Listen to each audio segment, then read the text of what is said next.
Hello students, so this is the third part of chemical reactions and equation. Third part है हमारा. देखो इससे पहले वाले पार्ट्स में हमने what is the chemical reaction, combination reaction जो उसका एक टाइप था, डीकम्पोजिशन रिएक्शन सेकंड टाइप, और डीकम्पोजिशन को फर्दर सोर्सेज ऑफ एनर्जी के बेस पे थ्री पार्ट्स में हमने डिवाइड किया था. यहाँ तक हम डिस्कस कर चुके हैं पहले दो पार्ट्स में. ठीक है, आज जो हमारा स्टार्ट करेंगे वो हम स्टार्ट करेंगे third part of chemical reaction, that is displacement reaction. यहां से स्टार्ट करेंगे आज हम displacement reaction. This reaction is also known as substitution reaction. इसका दूसरा नाम है सब्स्टिट्यूशन रिएक्शन. सब्स्टिट्यूट करता है या डिस्प्लेस करता है, दोनों ही वर्ड से मतलब समझ आ रहा है कि सब्स्टिट्यूट का मतलब किसी को चेंज करना, अल्टरनेट लाना, किसी का बेटर अल्टरनेट लाना. डिस्प्लेसमेंट जगह चेंज करना, पोजीशन चेंज करना, that is the displacement reaction. Displace करेगा वो किसी को. ठीक है, जैसे हम एग्जांपल देखते हैं पहले इसका. Fe सिंबल आयरन का, Fe plus CuSO4 copper sulphate. क्या बनेगा? डिस्प्लेस करना है, जगह चेंज करनी, इसको हटाना है यहाँ से. FeSO4 प्लस C, ये हमारा प्रोडक्ट बनेगा. इस तरह की रिएक्शंस को बोलते हैं डिस्प्लेसमेंट रिएक्शन या सब्स्टिट्यूशन रिएक्शन. इसको हम पहले डिफाइन करते हैं. A reaction in which a more reactive element, ये यहाँ पे क्या है? मोर रिएक्टिव, ज्यादा रिएक्टिव है as compare to the copper. वो कैसे है वो हम बाद में डिस्कस करेंगे. Reaction in which a more reactive element, एक ज्यादा रिएक्टिव एलिमेंट क्या करेगा? Displaces a less reactive element. Less reactive element को क्या करेगा? डिस्प्लेस करेगा. किसमें से डिस्प्लेस करेगा? ये क्या है? एक कंपाउंड है. ठीक, फ्रॉम इट्स कंपाउंड, उसके कंपाउंड. तो ये हमारी डेफिनेशन बन गई एज पर द एग्जांपल के according. A high reactive element displaces a less reactive element from its compound. Such a type of reactions are known as displacement reaction या substitution reactions. इसके हम और भी एग्जांपल्स डिस्कस करेंगे, colours वगैरह discuss करेंगे. उससे पहले how I able to know that this is more reactive than the this one. ठीक है, इसके लिए हम क्या याद करेंगे? छोटी सी सीरीज है, it is known as reactivity series. Reactivity series मतलब on the basis of the reactivity, कौन सा मेटल ज्यादा रिएक्टिव है और कौन सा कम रिएक्टिव है, उस बेस पे हमने उनको एक सीरीज में अरेंज किया. Only the metals are arranged in it. एक सिर्फ नॉन मेटल है जो हाइड्रोजन है, उसको हमने यहाँ पे कंपैरिजन के लिए रखा है. क्यों रखा है उसकी भी हम बात करेंगे. पहले स्टार्ट करते हैं इसको. सिंबल से लिखता हूँ इनको. ठीक है, पोटेशियम, सोडियम, इस तरह से मैं इसको शुरू करता हूँ. ठीक है, calcium, magnesium, aluminium, zinc, iron, lead, hydrogen. ये हमारा क्या गया? नॉन मेटल आ गया. ठीक है, इसके नीचे अगर हम लिखें कॉपर, सिल्वर, गोल्ड और प्लेटिनम, ये हमारी रिएक्टिविटी सीरीज बन गई. इसमें हमने क्या किया? मेटल्स को अरेंज किया on the basis of their reactivity. इसमें एरो लगा देते हैं हम. This is the direction of the reactivity, increasing reactivity. इस ऑर्डर में इंक्रीज करिए नीचे से ऊपर. ठीक है, these are the most reactive. तीन चार ऊपर वाले टॉप वाले क्या होंगे? सबसे ज्यादा रिएक्टिव होंगे. मॉडरेट रिएक्टिव, मॉडरेट है, एवरेज हम कह सकते हैं, बीच के एवरेज हैं. And these are the least reactive, ये सबसे कम रिएक्टिव है. तो हमने रिएक्टिविटी सीरीज को क्या किया? तीन पार्ट्स में डिवाइड कर दिया. Most reactive, moderate reactive and least reactive. इसको हमने कंपेयर किससे किया? हाइड्रोजन से कंपेयर किया. ये अकेला नॉन मेटल है रिएक्टिविटी सीरीज में, बाकी सब हमारे क्या हैं? मेटल्स हैं. इसको हमने हाइड्रोजन से कंपेयर कर लिया. ठीक है, इस चीज का मैंने यहाँ पे यूज किया था. अब यहाँ पे हम दोनों को ढूंढते हैं, कॉपर को और आयरन को. देखो कॉपर कहाँ है? ये रहा. आयरन कहाँ है? ये रहा. इसका मतलब रिएक्टिविटी में आयरन क्या है? कॉपर से ऊपर है, हाई रिएक्टिव हो गया. तो ये इसको क्या करेगा?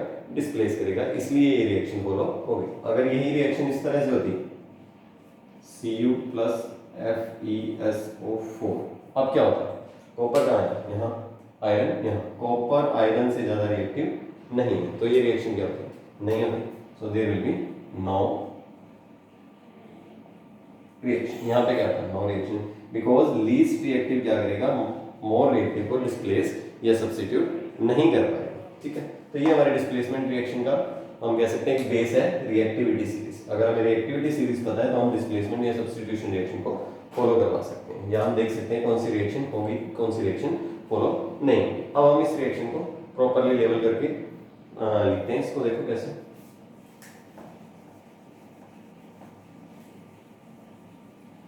इसी रिएक्शन को मैं दोबारा लिखता हूँ, Fe प्लस CuSO4 को Fe प्लस CuSO4। यहाँ पे मैंने गैप छोड़ा है बिकॉज मैंने आपको फर्स्ट पार्ट में बताया था कि जब भी हम एक केमिकल रिएक्शन करेंगे it should be well informative and well as the balanced. Balance भी होनी चाहिए और वेल इंफॉर्मेटिव भी होनी चाहिए। हालांकि ये रिएक्शन बैलेंस है बट इंफॉर्मेटिव नहीं है because states of the matter are not mentioned, that we will mention now. Also the name of the chemicals are not mentioned, इनके नेम्स भी नहीं लिखे हुए। ठीक है, या कुछ कुछ के हमें कलर्स भी मेंशन करने पड़ते हैं अगर कोई कलर चेंज हो रहा है रिएक्शंस में। हमने किया था ना केमिकल रिएक्शन में स्टार्टिंग में कि there is a change in the colour then it is a chemical reaction, तो वो भी हम मेंशन करेंगे अगर होगा कलर चेंज, जैसे इस रिएक्शन में होगा। Now Fe plus CuSO4 to give FeSO4 plus C। देखो आयरन क्या है, मेटल है, रिएक्टिविटी सीरीज में मेटल है, metals usually exist in the solid form. ठीक है, यहाँ पे कॉपर क्या बना है, मेटल है, मेटल है तो वो भी क्या होगा, सॉलिड स्टेट में होगा, तो दो की स्टेट्स तो हमें पता लगती है। नेक्स्ट कॉपर सल्फेट है, फेरस सल्फेट। देखो इनके बारे में क्या है, जब भी डिस्प्लेसमेंट रिएक्शन या सब्स्टिट्यूशन रिएक्शन है, याद रखना है कि on the reactant sides, reactant sides में क्या होगा, एक चीज क्या होगी, सॉलिड फॉर्म में होगी, and the second must be in the aqueous form. दूसरा क्या होगा, एक्वस फॉर्म में ही होगा। ठीक है, और प्रोडक्ट में भी सेम चीज फॉलो होगी, one will be in the aqueous form and other will be in the solid form. तो ये हमारी स्टेट्स ऑफ मैटर मेंशन हो गई। ठीक है, दीज आर द प्रोडक्ट्स। एक डिस्प्लेसमेंट रिएक्शन में on the both sides reactant and well as products, one will be in the solid form, another will be in the aqueous form. ये हमें याद रखना है। ठीक है, अब हम बात करते हैं इसमें से जो कलर चेंज हो रहा है। देखो copper sulphate is reason of blue colour. अगर ये क्रिस्टलाइन फॉर्म में होता, सॉलिड फॉर्म में होता कॉपर सल्फेट, तब भी क्या होता है, ये ब्लू कलर का पाउडर था। हमने इसको क्या किया, वाटर में डिसॉल्व कर दिया। एक्वस का ये मतलब था ना, वाटर में डिसॉल्व करना, तो ये क्या बन गया, ब्लू कलर का सॉल्यूशन बन गया। ठीक है, अब देखो क्या होगा, डिस्प्लेसमेंट रिएक्शन होने के बाद कॉपर सल्फेट तो रहा नहीं, ये तो प्रोडक्ट चेंज हो गया, मतलब ब्लू कलर तो वहां नहीं है। अब क्या बन गया, ferrous sulphate. It is of green colour. ये किस कलर का है, green colour. So here we can see a change in color is also taking place. So this is also the chemical reaction or chemical change. ठीक है, तो इस तरह से हम एक वेल लेबल्ड केमिकल इक्वेशन, या हम स्पेशली यहाँ पे जो बात करें डिस्प्लेसमेंट रिएक्शन, इस तरह से हम शो करेंगे। ठीक है, कोई भी एग्जांपल हम इसका ले सकते हैं। ध्यान ये रखना है हमें कि जो मेटल हम इस साइड में ले रहे हैं, रिएक्टेंट साइड में, it should be more reactive as compare to the another one जिसका हम कंपाउंड लेते हैं। एक दो एग्जांपल और देखते हैं हम, देखो इसमें कैसे।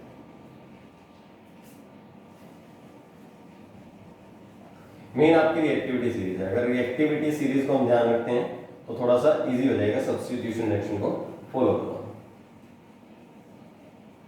तो यहाँ कलर मेंशन किया था। देखो कलर को याद करने का कोई सिस्टम नहीं, just you have to learn it. ये कोई वो नहीं है कि अंडरस्टैंडिंग वाली बात है कि कलर कौन सा होगा, आपने देखा कि मैंने कलर लिखा, that is just for the learning. वो हमें याद करना पड़ेगा। जो केमिकल सब्सटेंसेस हमारे सिलेबस में है, सिर्फ उनको डिस्कस करेंगे। जैसे जैसे चैप्टर्स में आते जाएंगे, मेटल नॉन मेटल चैप्टर्स में आएंगे, एसिड बेस में आएंगे, वहां मैं आपको बताऊंगा किन किन के कलर्स हमें याद करने हैं as per the CBSE instructions या एनसीईआरटी बुक के अकॉर्डिंग। ठीक है, अब देखो इनमें से और एग्जांपल हम लेते हैं और कोई सब्सटेंस बनाता हूं मैं। ठीक है, यहां से बना लेते हैं हम एल्यूमिनियम के साथ, या एल्यूमिनियम को रख लेते हैं एल्यूमिनियम प्लस। इनमें से कोई क्या लें, एल्यूमिनियम ये रहा हमारा, इससे नीचे कोई भी लेते हैं, आयरन भी ले लेता हूँ। ठीक है, आयरन भी लेते हैं FeSO4 फेरस सल्फेट।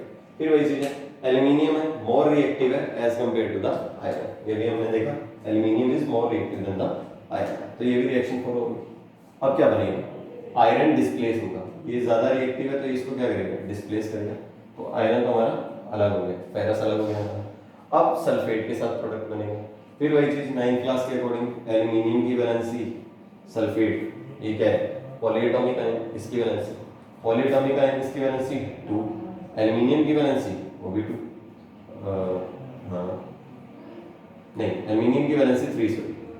अब हम इसको क्या करेंगे cross multiply aluminium Al2SO4 whole thrice, ये हमारा कंपाउंड बन गया, ये हम बना देंगे Al2SO4 होल थ्राइस, ये हमारी केमिकल रिएक्शन होगी। हालांकि ये अभी बैलेंस भी नहीं है और लेवल भी नहीं है, थोड़ा सा हम इसको बैलेंसिंग देखते हैं, देखो कैसे, ठीक है। अब एल्यूमिनियम हमारे रिएक्टेंट साइड में 1 है, प्रोडक्ट साइड में 2 है, फेरस यहाँ पे भी 1 है, यहाँ पे भी 1 है, ये बैलेंस है, S यहाँ पे 3 है और O12 है, तो ये सारी अनबैलेंस है, नियर अबाउट केमिकल इक्वेशन सारी ही अनबैलेंस है। तो हम इसको बैलेंसिंग करना शुरू करते हैं। देखो पहले सबसे पहले ऑक्सीजन यहाँ 4 3 12, तो हमें यहाँ पे तो 12 ऑक्सीजन बनाने ही पड़ेंगे, तो मैं इसको क्या करता हूँ 3 से मल्टीप्लाई, 12 ऑक्सीजन हो गए हमारे, सल्फेट 3, सल्फेट भी 3 हो गई, एल्यूमिनियम 2 इसका कुछ नहीं है, और फेरस 3, आयरन 3 हो गई, तो यहाँ पे क्या करते हैं 3 लगा देते हैं, आयरन भी बैलेंस हो गए। अब एल्यूमिनियम 2 यहाँ पे हमने 2 लगा दिया, तो हमारी केमिकल रिएक्शन क्या होगी बैलेंस होगी। इसके नीचे हम इसके नेम्स लिख देंगे aluminium ferrous sulphate, aluminium sulphate plus ferrous या आयरन। अच्छा अब इसमें अगर कलर्स की बात करूं मैं, तो फेरस सल्फेट का कलर अभी मैंने आपको बताया था green, aluminium sulphate it is a colourless compound, ये क्या होता है कलरलेस, धीरे धीरे याद करने से याद हो जाएंगे। देखो states solid aqueous aqueous solid, ये आपको भी मैंने बताई दी है कि डिस्प्लेसमेंट रिएक्शन में हमेशा ही इस तरह से होगा, reactant solid aqueous product aqueous and solid, इस तरह से हमारे प्रोडक्ट्स बनेंगे।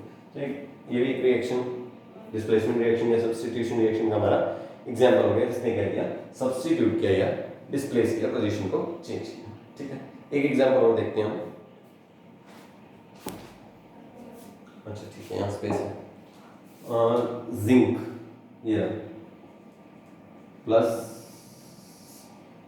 नीचे वाला फिर ले लेते हैं कॉपर सल्फेट CuSO4, फिर से वही चीज है, जिंक है मोर रिएक्टिव है, कॉपर सल्फेट कॉपर से मोर रिएक्टिव है, ये भी इसको क्या करेगा डिस्प्लेस करेगा, इसकी पोजीशन को चेंज करेगा, कर देते हैं position change, ZnSO4 plus C, zinc की वैलेंसी 2, सल्फेट की वैलेंसी 2, 2 से 2 कैंसिल हो जाएगा। बैलेंसिंग की अगर बात करें तो ये रिएक्शन क्या है बैलेंस, ठीक है। Now states of the matter solid aqueous aqueous solid, ये हमारे क्या होगी स्टेट्स ऑफ मैटर होगी, ठीक है। उसके बाद colours, copper sulphate blue and zinc sulphate colourless, ये भी क्या होगा कलरलेस होगा। तो ये हमारी रिएक्शन बैलेंस भी होगी as well as more informative भी होगी। तो ये था हमारा डिस्प्लेसमेंट या सब्स्टिट्यूशन रिएक्शन के बारे में। जनरली इतना ही था कि हाई रिएक्टिव क्या करेंगे लो रिएक्टिव्स को अपनी जगह से चेंज करवाएंगे फ्रॉम देयर कंपाउंड्स, कंपाउंड्स में उनकी प्लेस ले लेंगे और उनको सब्स्टिट्यूट कर देंगे या डिस्प्लेस कर देंगे। This is all about the displacement reaction, ठीक है। तो ये हमारा डिस्प्लेसमेंट रिएक्शन के बारे में हो गया। नेक्स्ट टाइप पे चलते हैं हम डबल डिस्प्लेसमेंट रिएक्शन। डिस्प्लेसमेंट यहाँ भी डिस्प्लेसमेंट, यहाँ डबल, तो नाम से क्या समझ आ रहा है कि दो बार चेंज होगा, कुछ ना कुछ दो बार चेंज होगा, ठीक है। जो नीचे एरो लगा रखे हैं ये इनके क्या है स्पेशल केसेस हैं। डबल डिस्प्लेसमेंट के ही दो स्पेशल केस हैं, दो अलग टाइप की रिएक्शंस हम पढ़ेंगे, न्यूट्रलाइजेशन एंड प्रेसिपिटेशन रिएक्शन, उनके बारे में, ठीक है। पहले स्टार्ट करते हैं सिंपली डबल डिस्प्लेसमेंट रिएक्शन से।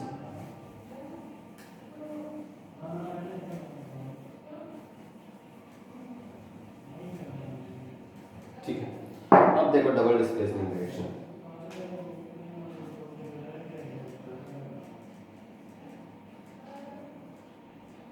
Double displacement. तो देखो डबल डिस्प्लेसमेंट की पहली पहचान, जैसे हमारे डिस्प्लेसमेंट में क्या था एक सॉलिड एक एक्वस, हमारी पहचान थी।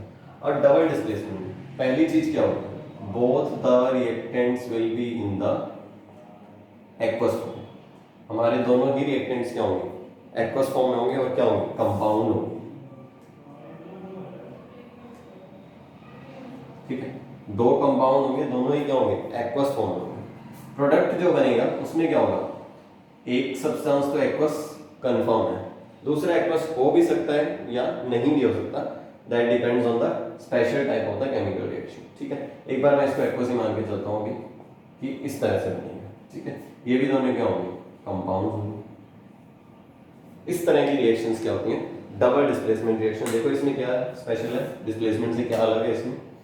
फॉर एग्जांपल कोई भी सब कंपाउंड लेता हूं मैं, बेरियम क्लोराइड ले लिया, BaCl2, किस फॉर्म में होगा, aqueous, plus sodium sulphate Na2SO4, Na2SO4। ठीक है, ये कंपाउंड बन गया हमारा, ये भी एक्वस फॉर्म है। अब क्या होगा, डबल डिस्प्लेसमेंट, दो बार इंटरचेंज होंगे। बेरियम किसके साथ है, क्लोरीन के साथ है। ठीक है, इसको देखो ध्यान से, बेरियम किसके साथ है, क्लोरीन के साथ है। अब बेरियम किसके साथ आएगा, सल्फेट के साथ, चेंज हो गया। क्लोरीन किसके साथ था, बेरियम के साथ, अब किसके साथ आएगा, सोडियम के साथ। तो ये दो बार चेंज हो रहा है, this is known as the double displacement reaction. Product देखो क्या बनेगा, Na और Cl कंबाइन करेंगे, NaCl जो हमारा कॉमन सॉल्ट है, प्लस Ba और SO4 कंबाइन करेंगे, तो ये क्या बन जाएगा, BaSO4, बेरियम सल्फेट। ठीक है, उसके बाद ये दोनों तो कंफर्म है एक्वस फॉर्म में होंगे। इनमें दोनों एक्वस भी हो सकते हैं, एक सॉलिड भी हो सकता है, या हम इनसॉल्युबल सब्सटेंस कह सकते हैं, और एक एक्वस कंफर्म होगा। वो हम बाद में डिस्कस करते हैं जब हम इनको देखेंगे न्यूट्रलाइजेशन या प्रेसिपिटेशन रिएक्शन के लिए। ठीक है, अब यहाँ पे देखो क्या हो रहा है, इंटरचेंज हो रहा है, तो हम इसकी डेफिनेशन बनाते हैं डबल डिस्प्लेसमेंट रिएक्शन। इस तरह से हम इसको डिफाइन करेंगे, a reaction in which two compounds interchange their ions to form new compounds। ये क्या कर रहे हैं, अपने आयंस को इंटरचेंज कर रहे हैं, क्योंकि अगर हम इसकी आयनिक रिएक्शन, जो हालांकि हमारे सिलेबस में नहीं है, लेकिन सिंपली मैं इसको आयंस में ब्रेक करके आपको दिखाता हूँ कि अगर ये ब्रेक होता बेरियम क्लोराइड BaCl2, ये किस तरह से ब्रेक होता, Ba प्लस Cl नेगेटिव, इसको मैं बैलेंस कर देता हूँ यहाँ से, ये बैलेंस हो गया। ठीक है, ये इस तरह से आयंस में ब्रेक होता है। फिर सोडियम सल्फेट Na2SO4, ये अगर ब्रेक होता तो किस फॉर्म में होता, बैलेंसिंग के लिए 2 यूज किया, प्लस SO4 2 नेगेटिव। ये आयंस में ब्रेक हो चुके हैं। अब अकॉर्डिंग टू डेफिनेशन क्या है, they will interchange their ions, अपने आयंस को क्या करेंगे, इंटरचेंज, इसके वाला पॉजिटिव इसके वाले नेगेटिव के साथ, इस तरह से BaSO4 सॉरी, ये बन गया, और इसके वाला आयन इसके साथ जो NaCl, ये हमारे प्रोडक्ट बने थे यहाँ पे। सो ये मतलब है हमारे डबल डिस्प्लेसमेंट रिएक्शन का कि they will interchange their ions, अपने आयंस को क्या कर रहे हैं, इंटरचेंज कर रहे हैं। दो कंपाउंड्स, यहाँ पे दोनों क्या है, कंपाउंड्स हैं, वहां क्या था डिस्प्लेसमेंट में, एक कंपाउंड था, एक इनमें से कोई भी मेटल था। ठीक है, ये डिफरेंस हो जाएगा इनमें, और एग्जांपल्स देखते हैं, उनके स्पेशल केसेस को भी देखते हैं साथ साथ।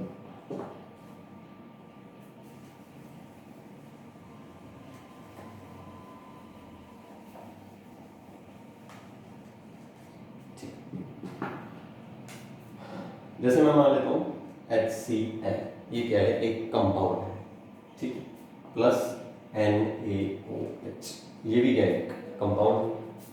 डबल डिस्प्लेसमेंट रिएक्शन शो कर रहे हैं, मतलब इंटरचेंजिंग देयर आयंस।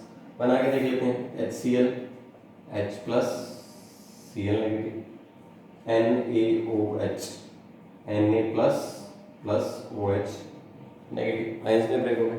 अब ये क्या करेंगे, इंटरचेंजिंग देयर आयंस, एक दूसरे के आयंस लेंगे, इसका प्लस इसके नेगेटिव के साथ, H plus plus OH negative, ये क्या बन गया, H2 वाटर का मॉलिक्यूल बन गया, Na प्लस Cl नेगेटिव, ये क्या बन गया, NaCl, ये हमारा प्रोडक्ट बन गया NaCl प्लस H2O। ठीक है, एक्वस एक्वस। अब यहाँ पे ये दोनों क्या बन रहे हैं, एक्वस। ठीक है, अब यहाँ पे हम डिफरेंशिएट करते हैं कि सॉलिड बनेगा या एक्वस बनेगा, जो भी है। अगर देखो दोनों प्रोडक्ट हमारे एक्वस फॉर्म में बन रहे हैं, तो वो सिंपली क्या है, डबल डिस्प्लेसमेंट रिएक्शन है। इनमें से कौन सी रिएक्शन है उसकी हम बाद में बात करेंगे, लेकिन डबल डिस्प्लेसमेंट रिएक्शन तो वो कंफर्म है। ठीक है, उसके साथ साथ ये देखो बेसिकली क्या है, ये एसिड है, हाइड्रोक्लोरिक एसिड, नाम है इसका hydrochloric acid, NaOH sodium hydroxide, it is a base. Acid plus base, ये क्या है, सॉल्ट प्लस ये क्या है, वाटर। ये डबल डिस्प्लेसमेंट रिएक्शन तो है ही है, साथ के साथ ये कौन सी रिएक्शन का भी एग्जांपल है, न्यूट्रलाइजेशन रिएक्शन। न्यूट्रलाइज का मतलब क्या होता है, न्यूट्रल करना, किसी चीज के इफेक्ट को खत्म करना। ना तो अब ये चीज एसिडिक है ना बेसिक है, मतलब न्यूट्रल हो गया, इफेक्ट खत्म हो गया। Such a type of reactions are known as neutralisation reaction. Neutralise करने का मतलब है, तो ये डबल डिस्प्लेसमेंट रिएक्शन है, बट स्पेशली क्या है, न्यूट्रलाइजेशन रिएक्शन। सो इसका ये क्या है, स्पेशल केस है, ठीक है। हम इसको डिफाइन करते हैं, फिर हम इसकी प्रॉपर्टी लिखेंगे किस तरह से डिस्प्लेसमेंट रिएक्शन है। पहले हम न्यूट्रलाइजेशन को डिफाइन करते हैं। A reaction in which acids and base reacts together to form salt and water।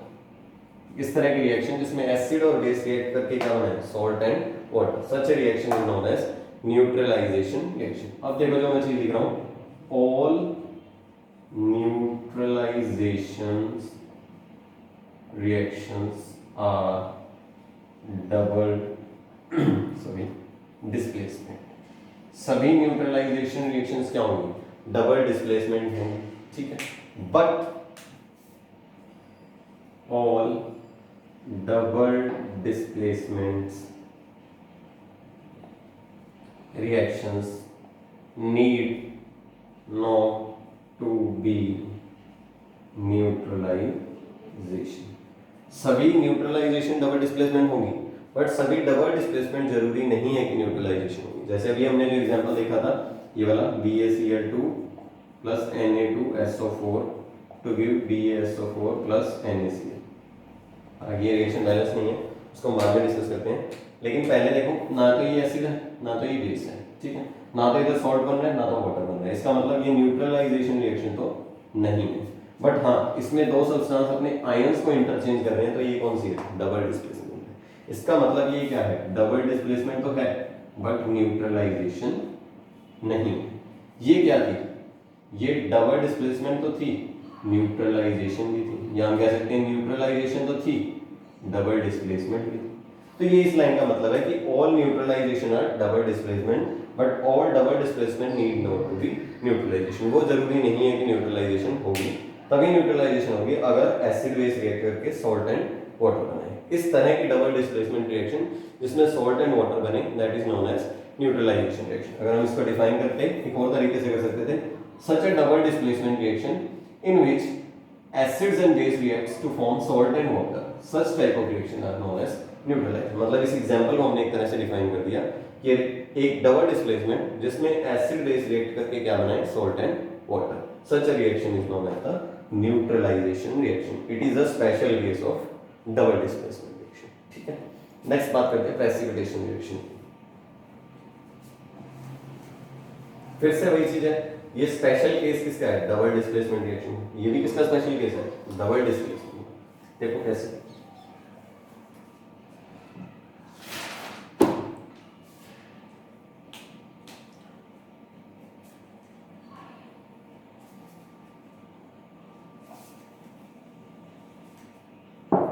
जैसे फिर से एग्जांपल लिखता हूँ, BaCl2 plus Na2SO4 to give BaSO4 plus NaCl।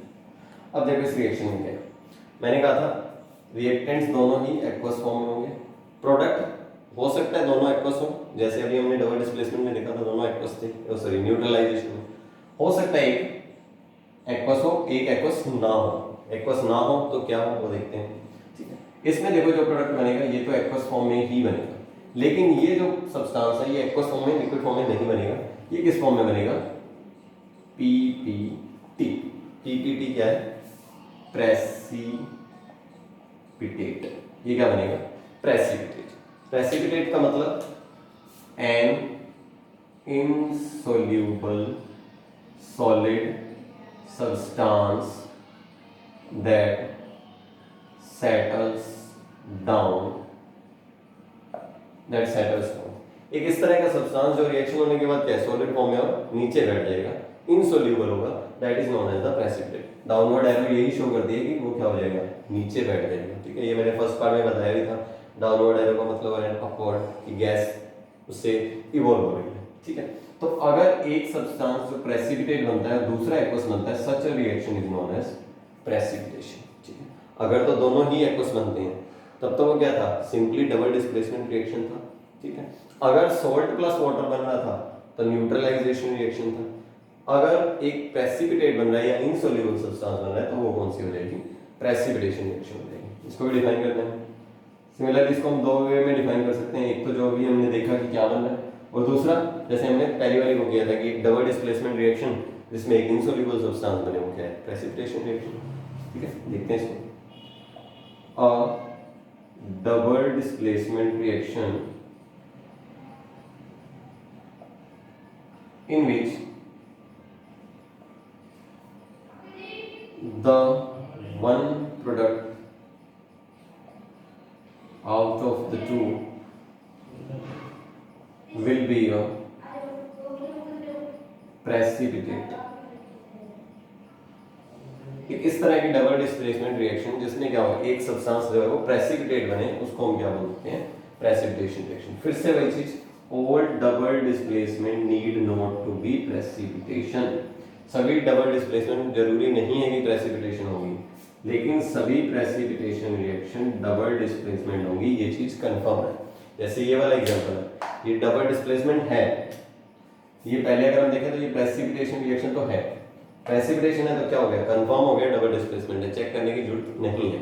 लेकिन डबल डिस्प्लेसमेंट अगर होती तो वो जरूरी नहीं थी प्रेसिपिटेशन होती। जैसे कि ये वाला एग्जांपल जो हमने न्यूट्रलाइजेशन में देखा था कि HCl plus NaOH to give NaCl plus H2O, इसमें ये भी एक्वस था, ये भी एक्वस था, ये तो एक्वस होते ही।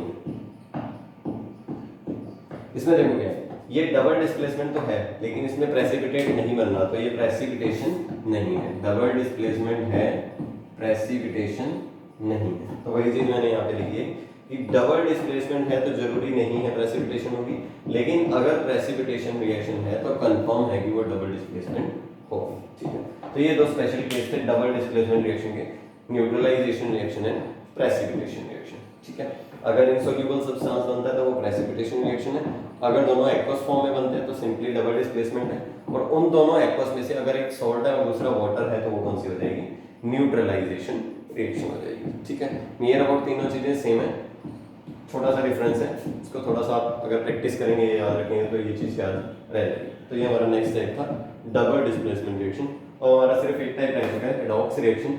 इसके पार्ट्स हैं ऑक्सीडेशन एंड रिडक्शन रिएक्शन, एक ये टाइप हमारा रह चुका है, और दो छोटे छोटे टॉपिक्स हैं रेंसिडिटी एंड कोरोजन, उसमें भी रस्टिंग का एक स्पेशल केस है। ये हमारे तीन छोटे से टॉपिक रह चुके हैं जो हम नेक्स्ट पार्ट में करेंगे। अभी तक हम इसी पार्ट को कंप्लीट करेंगे, इस वीडियो में हम यहाँ तक करेंगे। ठीक है, अगर यहाँ तक आपको कोई प्रॉब्लम है you can ask in the comments, पूछ सकते हो आप। बाकी एनसीईआरटी से ट्राई करो, एनसीईआरटी में जितनी भी केमिकल रिएक्शंस हैं एटलीस्ट उतनी रिएक्शंस हमें आनी चाहिए, उनके अगर कोई कलर्स वगैरह हैं या उनकी कोई स्टेट्स ऑफ मैटर है that we have to remember, उतना एटलीस्ट हमें सीबीएसई के लिए करना है। ठीक है, एक्स्ट्रा रिएक्शंस की, एक्स्ट्रा कलर्स की तो हमें इतनी ज़्यादा जरूरत नहीं है। There is a variety of the colours, a variety of the compound, बहुत सारे हैं, सबको हम याद भी नहीं रख सकते हैं, लेकिन जितने एनसीईआरटी में एटलीस्ट हमें उतने करने हैं। Okay, thank you.